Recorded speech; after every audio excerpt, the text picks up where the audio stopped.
Bienvenue sur la TFM et bienvenue à la question directe qui reçoit aujourd'hui Madame Fatou Bensouda. Madame Fatou Bensouda est procureure générale à la CPI, à la Cour pénale internationale. Merci Madame d'avoir accepté notre invitation. Merci. Vous êtes à Dakar dans le cadre de la célébration de la journée de la justice pénale internationale. Que signifie la journée internationale de la justice pour vous? It's a very important day. It is a day that we take to celebrate international criminal justice.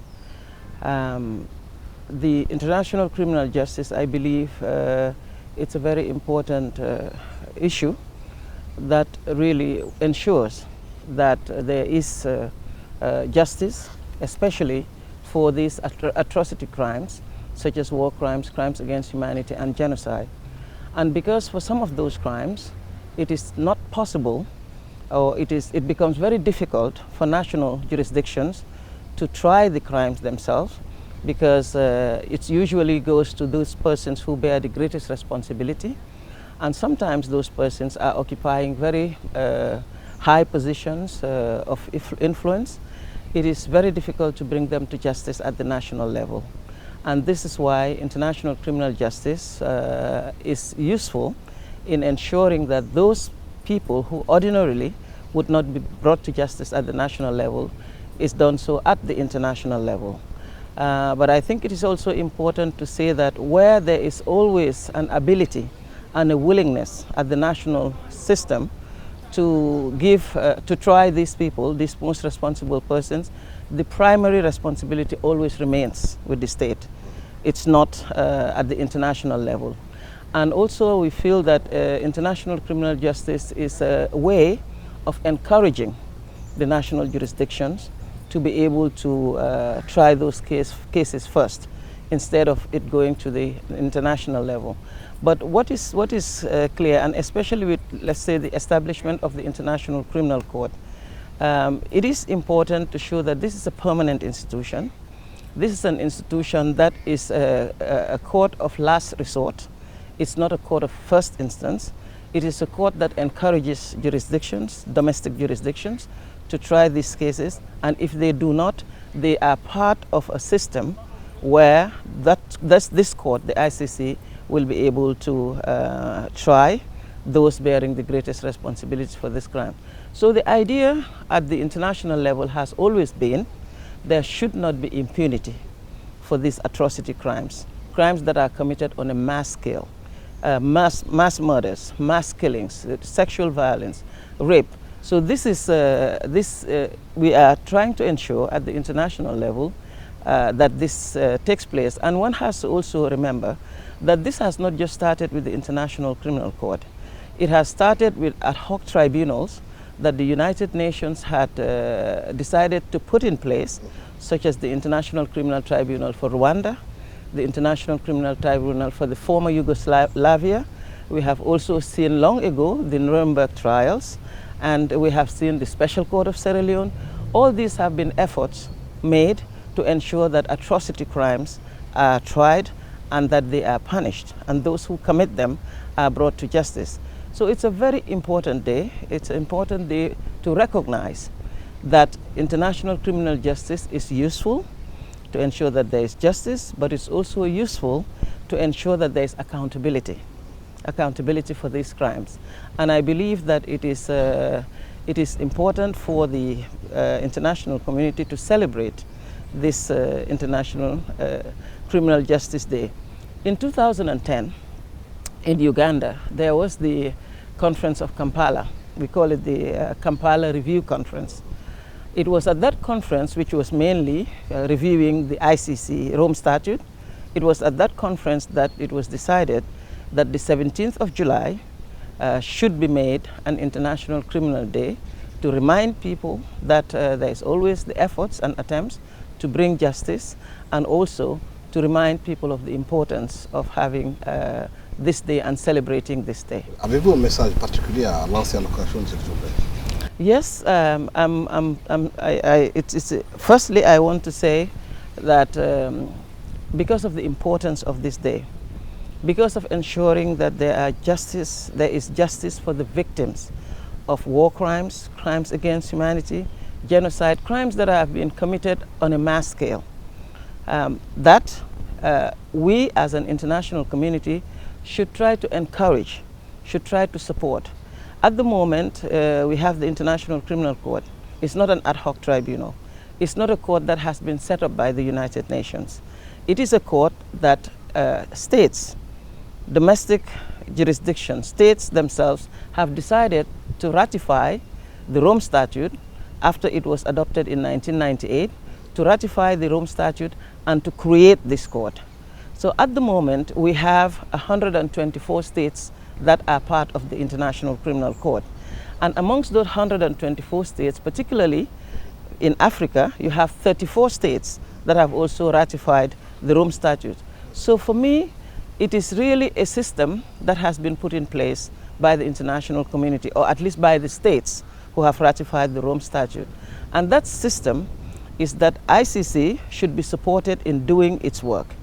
That states who have signed and ratified the Rome Statute should cooperate and support the ICC. And we are doing all of this in the name of ensuring that there is accountability, in the name of ensuring that there is justice for the victims, in the name of ensuring that this permanent institution will be supported to carry out its work effectively and efficiently, and give the victims of these atrocity crimes a voice, and also for them to have the hope of justice. So I think this is the message I want to send, that let us remind ourselves the noble goals that we had of creating the International Criminal Court. And those noble goals are to ensure there is no impunity for the crimes by whoever should commit them. No matter what your position is, there should not be impunity for them, and you should be held accountable for those crimes. Jean-Pierre Bemba, votre bureau a porté une attention particulière sur les crimes sexuels à caractère excessif qui font des ravages, qui font des charges contre M. Bemba. Est-ce que c'est une nouvelle approche de votre bureau? Since I assumed office in 2012, one of the areas that I have decided to give a lot of importance, and also to bring attention to, is this issue of sexual and gender-based crimes in times of conflict. We do know that in most conflicts, unfortunately, the women and the children are those who bear the brunt of the conflict. These are this vulnerable group that are attacked, that are targeted by those who are perpetrating the crimes.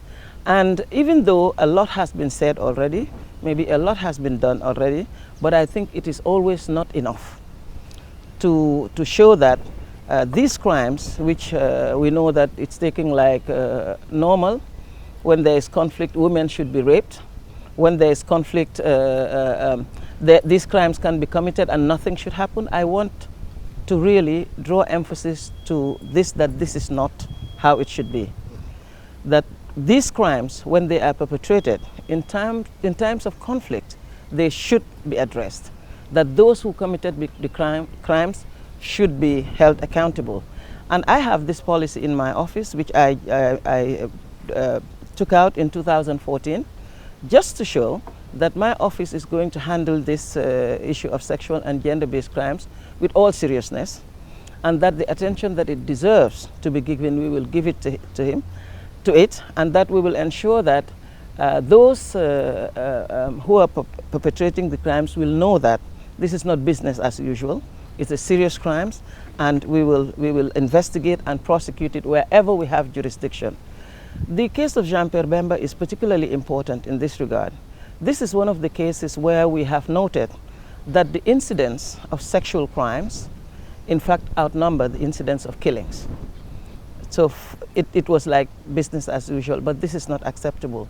Another significant issue in the Jean-Pierre Bemba case is the fact that here a commander is being held to account.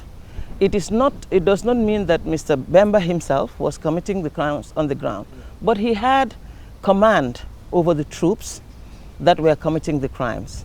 And therefore, as a commander, you have to have control over what your troops are doing. Whether you have to, of course, prevent them or make sure that these crimes are not committed, give clear orders. But where you see that these crimes in any way have been committed, you as a commander has a responsibility to make sure that these people are brought to account, that they are investigated and that they are prosecuted. You have to demonstrate as a commander that you did not give these orders, and that where even the orders were not taken and that these crimes have been committed, you've done something about it as a commander. What we have been able to present to the judges in the Mr. Bemba case is to show that as a commander, his troops committed these crimes. We presented evidence to the judges to show that these crimes have committed, and the judges have accepted that. We also presented to the judges that even if the crimes have been committed, he hasn't done anything to ensure that his troops were brought to account. Therefore, he as a commander was held responsible. This is significant because I think that it's a very strong message that is being sent to commanders and would-be perpetrators of these crimes, that if you have your troops and unleash them on civilians and crimes are committed, you have a responsibility that you cannot absolve yourself. Dans l'affaire concernant Bemba, Jean-Pierre Bemba concernant la Centrafrique, oui, il a été condamné à 18 ans de prison. Voilà. Mais votre bureau avait demandé 25 ans. Oui. Pourquoi? We requested for the chamber to sentence him to 25 years because we think that that is proportionate to the seriousness of the crimes that have been committed. The chamber in the end decided to grant 18 years. And this is also a significant sentence that has been given to him. But for us, because of the seriousness of the crimes that have been committed, of the seriousness of these particular crimes, and our effort to ensure that there is deterrence for these crimes, that those who have committed it would think twice again, or those who would commit it would think twice before committing these crimes, we felt that 25 years is the most appropriate sentence. And that, but unfortunately, the judges have given 18 years. My office is studying this very, very carefully, and we are studying the judgment, we are studying the sentencing decision, and then at the appropriate time, we will see what we will do about it in due course. Oui, il a été déjà condamné par les juges de la CPI. Oui. Il y a une autre affaire encore en cours. Pourquoi? Yes. It's two different cases. Maybe I will explain to you by saying that Mr. Bemba has a main case, what we call the main case. The main case is what he has been charged with for the offenses that he is alleged, we said he's committed in the Central African Republic in 2002-2003. This is what has been, this is the process that has just concluded, and he has been convicted and sentenced to 18 years. During the course of this case, when it was ongoing, we were able to discover, we were able to see that there has been attempts by Mr. Bemba and 4 others, including his lawyer, one of his lawyers, Mr. Eme Kilolo. We also found out that he's the case manager, Magenda, all of these people, and together with Mr. Arido, Mr. Narcis Arido, and also a member of parliament, we discovered that Mr. Bemba and 4 others, these people that I have named, where we are saying, we are alleging before the judges that they were involved in the interference with the administration of justice. That means that they were either trying to bribe witnesses, that they were either trying to interfere with witnesses and to encourage the witnesses to bring false evidence in the Bemba main case. And all the allegations that we have brought before the judges is to show that there has been efforts coordinated by Mr. Bemba even from detention. And we are alleging before the judges that because of that they tried to interfere with the main case, and this is an offense under Article 70 of the Rome Statute, which is offenses against the administration of justice. We brought that case also, whilst this case is still on the main case, and we presented evidence. The defense also has presented evidence. The case is now closed, and we are waiting for the determination of the judges. But I felt it was particularly important that we bring this kind of case once we have the evidence, and we are able to present all this evidence before the judges. Because this is a phenomenon, unfortunately, that we see is now really permeating all our cases, interfering with witnesses, trying to trying to ensure that they either turn witnesses or they are intimidated so much that they don't want to come before the judges. Of course, they're afraid for themselves. So this is something that if we allow it to continue, unfortunately, all the cases that are before the ICC could be undermined. And this is also already a very serious offense before the ICC. Even if you look at the Kenya cases, we have experienced similar interference to the extent that the prosecution, what we have been alleging all the time, we were completely vindicated by the judges of the ICC, because the judges said in the decision, this decision of the 5th of April, that this case against Mr. Ruto and Mr. Sang has been undermined by the level of witness interference and the level of politicization of the case.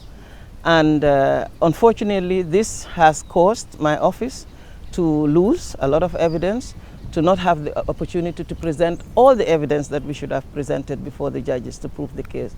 And in the end, the judges had to vacate the trial because of the level of witness interference and intimidation. Comment lisez-vous la décision des juges de la CPI de mettre fin aux poursuites de votre bureau qui a été engagé contre l'actuel président du Kenya, Kenyatta, et son vice-président, M. Ruto? Est-ce que c'est une grande frustration pour vous? I think the frustration really for me always is for the victims of the crimes that have been committed. I don't think anybody can deny that the crimes, the post-election violence has taken place in Kenya in 2007, 2008. Nobody can deny that. We have seen the number of victims of various crimes. Sexual and gender-based crimes have been committed, killings have been committed, displacement have committed, persecution, all those cases, all those crimes have been committed in the context of the post-election violence in Kenya. So for me, the frustration really is the victims who are yet to see justice for these crimes.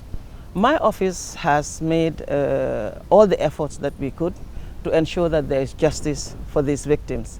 In the first case, which in 2014, I was forced to withdraw the case, is the case concerning Mr. Kenyatta, the president of Kenya. I had to withdraw that case because my evidence that we had over time become eroded. We have seen many of critical witnesses who were to prove the case decided to withdraw from the case. Some who wanted to come forward were too afraid or intimidated to come forward. And those, some of them were intimidated already to not even want to say what they have already said. They recanted the statements that they have already given to the prosecution. So this put the case in a position where the evidence, even though it has been confirmed by the judges before the pre-trial chamber, at trial there is another level of threshold. There is another threshold that you have to fulfill as a prosecutor, and you must prove the case beyond reasonable doubt. My office was not in a position to do that because, as I told you, the evidence was so eroded. As a responsible prosecutor, I do not think that it was, I should go forward with this case, seeing the state of evidence that it was in. So I made a difficult decision to withdraw the case, to withdraw the charges. And I just want to remind that the charges have been withdrawn against Mr. Kenyatta. This does not mean this is an acquittal. It's not an acquittal. I was in a position where I could not go on with the case anymore and withdrew it.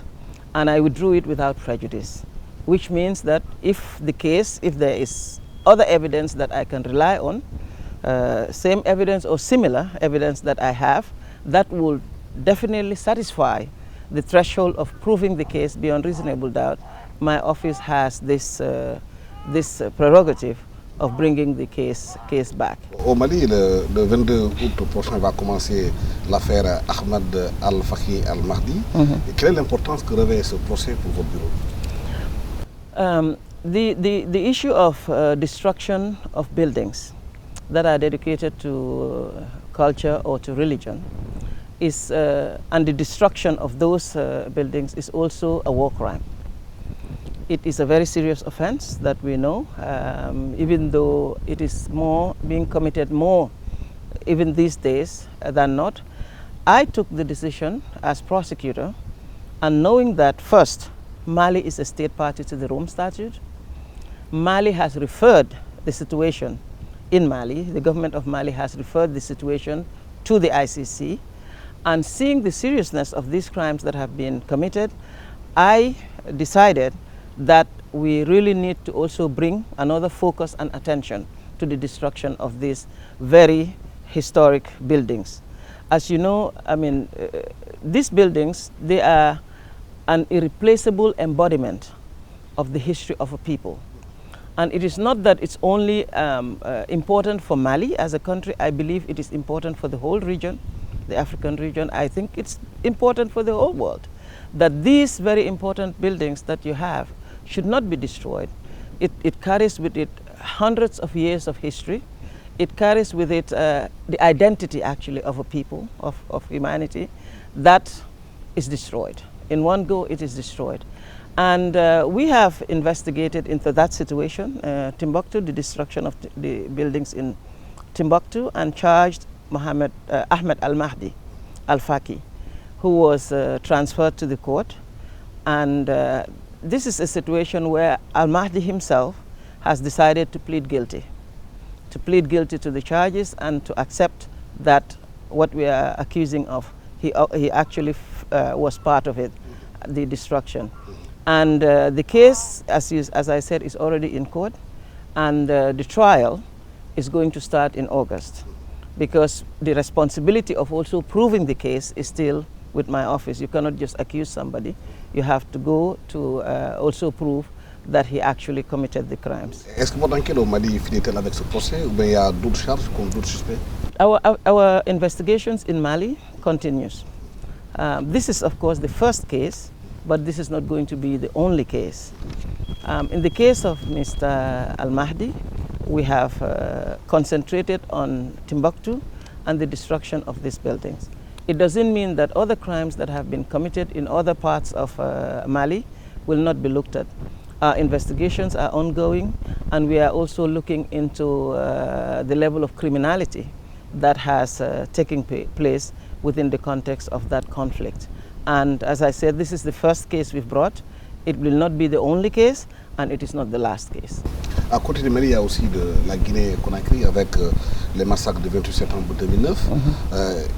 Où en êtes-vous avec cette affaire en ce moment? Est-ce qu'il y a des développements pour rendre justice aux victimes? The crimes of 29 September, which happened, as again, this is a matter of public record. It's something that we all know. We've seen in public images what happened on the 29th September in Guinea. And as soon as this event happened, this unfortunate event happened, the authorities in Guinea at the time came to the office and also indicated their willingness to try these cases. In fact, preliminary examinations were opened into the situation in Guinea as soon as October to really look at the serious allegations of offenses, crimes, of rapes, of killings that had happened at the stadium on the 29th of September. We started the preliminary examinations, which again, we were doing independently, but of course taking into account what Guinea itself is willing to do. I always say that it is not, ICC is not a court of first instance. Guinea has indicated that they were going to do it and that they started. And I'm very encouraged by the fact that we've been working over the years with Guinea. We are also saying, what are you doing? And also getting information on the processes that they're taking. And I'm encouraged to see that several witnesses, over hundreds of witnesses, have already been interviewed. Last year, I noted that people of high positions have already been indicted. This is already very important. And I just want to encourage Guinea to go ahead by themselves and to do this. What I've been able to do is also to look for partners for Guinea that can help them. Because they are going to do it, they have the mandate to do it, it's their primary obligation for them to do it. But if they need assistance, we have been able to look for partners. We cannot give it ourselves in the sense that financially we cannot make Guinea do this, but we can support them by exchanging information that we've collected, but then also in making them contact with other partners who can help them to do these investigations. And as I said, I'm pleased that the judges of the chamber are doing just that, and Guinea should really be encouraged. Au Burundi, vous avez ouvert ce cours d'après dans votre charte comme aujourd'hui un examen préliminaire. On voit qu'il y a beaucoup de crimes ces temps-ci au Burundi. Est-ce que ce sont des enquêtes qui sont ouvertes? It's not investigations. On the 25th of April, I decided to open preliminary examinations into the situation in Burundi. Again, Burundi is a state party to the ICC. It has ratified the Rome Statute and is one of the state's parties. And we have been observing, and this is since 2015, April, that there is this conflict, this armed conflict in Burundi. We have seen, received information from all independent sources.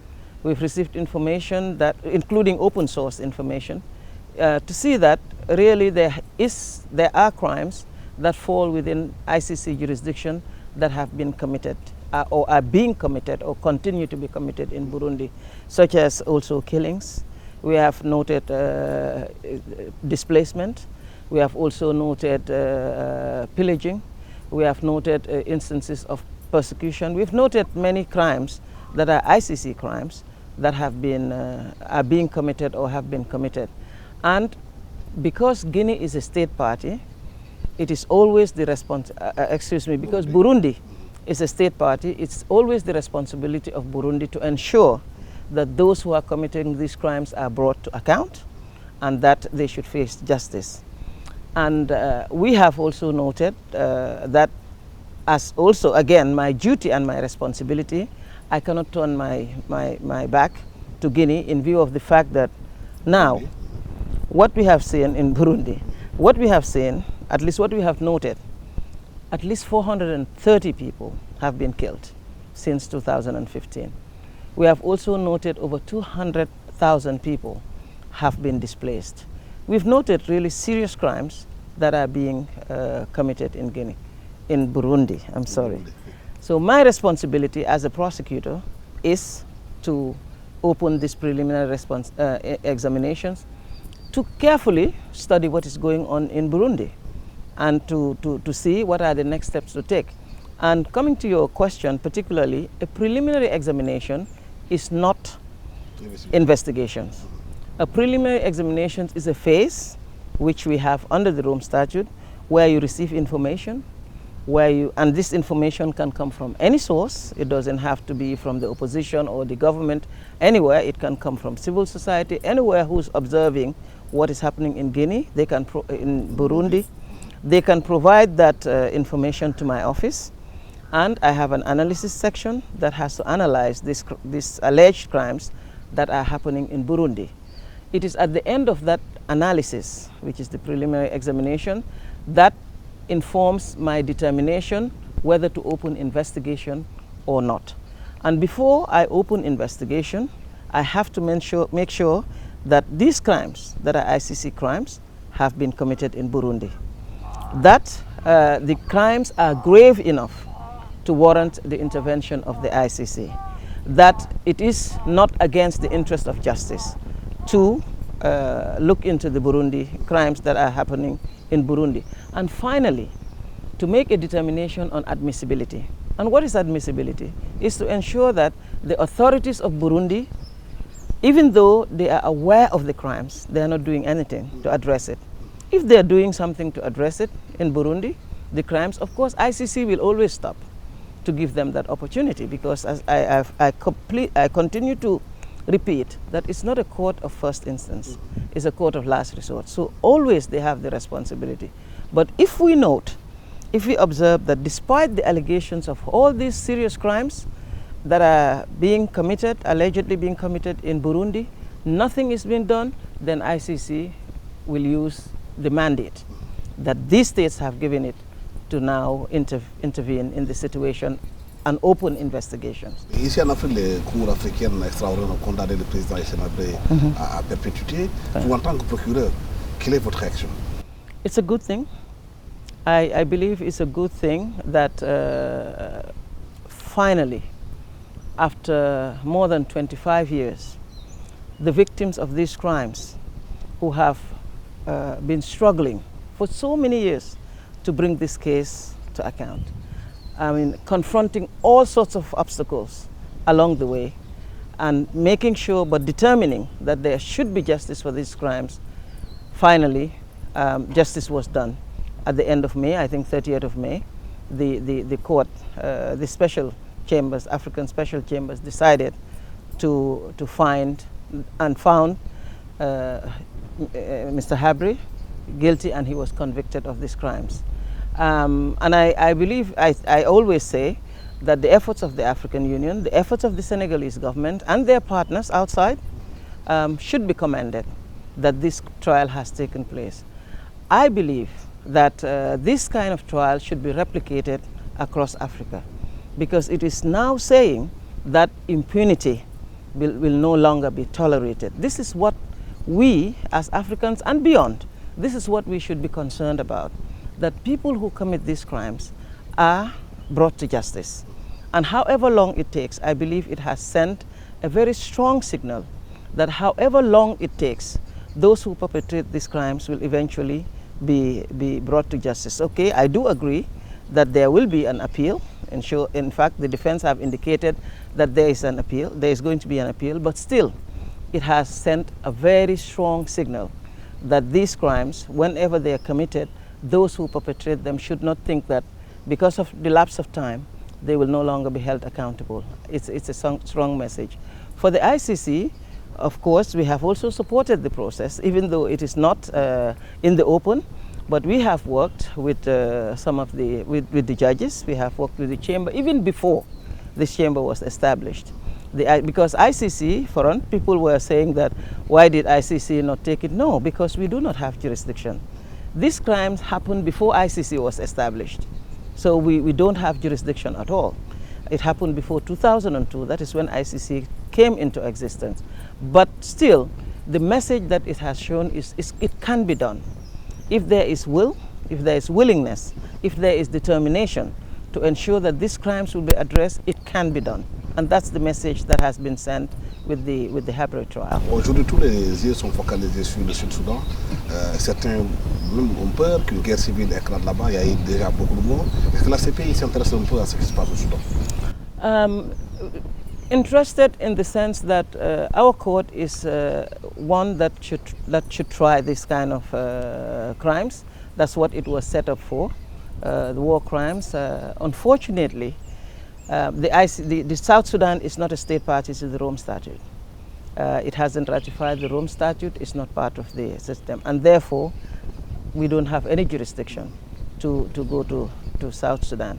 But what is happening in South Sudan, all these allegations of crime for at least 2 years now, I believe great efforts should be made to ensure that those who are committing the crimes are brought to account. As I said, ICC cannot do it because we do not have jurisdiction to do it. But they are serious enough to warrant more attention and to ensure that those responsible are brought to account. Madame Fatou Bensouda, merci d'avoir été avec nous sur ce plateau de la TFM. Vous êtes le procureur général à la CPI, à la Cour pénale internationale. Ce 17 juillet, la Cour célèbre la journée internationale de la justice pénale. Merci d'avoir accepté notre invitation. Merci à tous ceux qui nous ont suivis sur ce plateau de la TFM. Merci, au revoir.